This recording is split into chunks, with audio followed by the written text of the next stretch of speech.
Hello friends, today we've got 15 free indie games that you can play right now on your PC.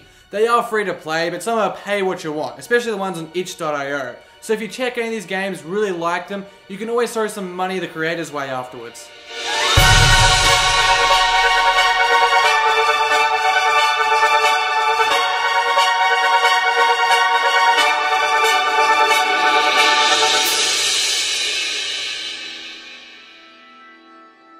Freshman or first year of university can be a lonely and daunting time. This eponymous and autobiographical game captures this experience by retelling a night in the freshman life of creator Nina Freeman. The painterly art makes the game feel like a memory from the past, and the story feels very intimate and real. Why settle for real-life tall people basketball when you could enjoy the clumsy madness of regular human basketball? A 2 to 10 local multiplayer game in which you control and face off against other giant mech and some b-ball. Moving the mechs consists of platforming inside their giant bodies. The results are silly, but likely to induce many laughs and frustrated screams. Make money, and when you're done, make some more. And then some more, and some more again. Why? Well, there isn't actually a point to it.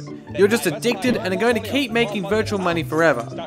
We guess it's pretty political when you think of it like that. The hottest date is Hot Date, a speed date with a pink pug. There's not too much to explain. You're having a chat with a dog and sussing it out as a romantic partner. It can be hilarious and also go some places you don't expect. We'd also like to point out the creator's name is George Batchelor. Funny, huh?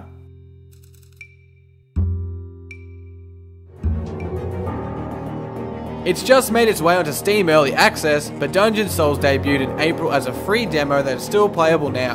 The roguelike setup is familiar, but well executed, and crawling through the dark dungeons feels like you're traversing into the unknown. This must mean that my employers are no longer with us. A game essay, Luxury Simulator shows us a capitalist apocalypse in which wealth is being concentrated into so few hands the system fell apart. The game is a walk through one of the last great mansions that is full of history that humanity failed to learn from.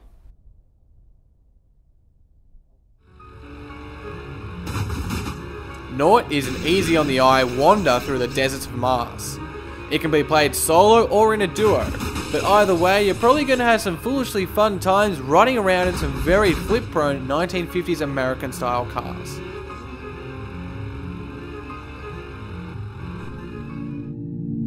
Void is a hack and slash roguelike with some pretty pink and blue transparent geometry and a subtle use of layers. Animations are really slick too, and remind of the highly awaited Hyper Light Drifter.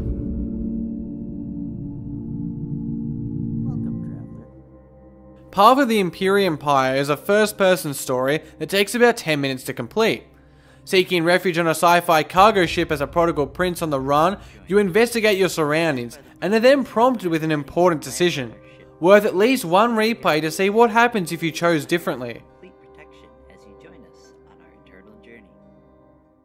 The duo behind Risk of Rain is working on a new project dubbed Deadbolt.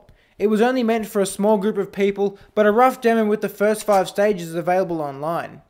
Playing as what we believe is Death cloaked in an everyday brown coat, the game is a 2D action shooter that looks a lot like Not a Hero. Hotel Paradise is an oxymoron that this game has no fear in pointing out. Given a room number, it's your goal to trek the randomly generated and illogically organised halls to find your room. It sounds annoying, but at least now the outcome that your room is impossible to find has been removed in the latest patch. The pot of gold at the end of this hellish rainbow is the randomised contents of what's in your room.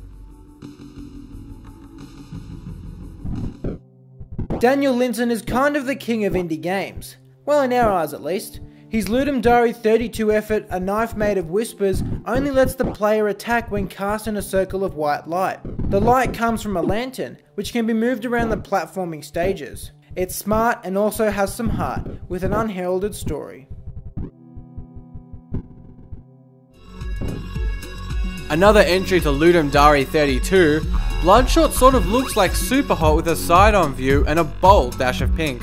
The action shooter revolves around blood, Enemies are weak to your blood, so you shoot it at them. You also donate it to injured civilians in need. Hold on to your erythrocytes. Definitely one of the most polished and lengthier games on this list, The Blind Griffin is an Optimus set in Roaring Twenties, California.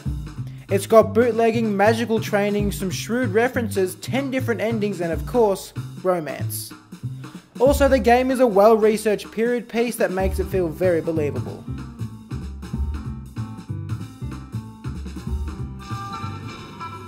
We've both worked in supermarkets at some point, so scanning items on a never-ending conveyor belt in Forever brings us back to some darker headspaces. In the end, Forever really just pokes fun at the futility of scanning food with some ridiculous and uncontrollable physics. You can play today on your PC. That wasn't even right. But I haven't really figured out what I'm going to say yet. Okay. Play, but some of these games are on itch where it's pay what you want. So if you check any of these games, like it, you can always... They are free to play, but some are pay what you want. So especially the ones on itch.io. So if you play any of these games, really like them, you can always help the creators out later with some money. And maybe I should fix that. That's a wrap. Savlaki. Got them all.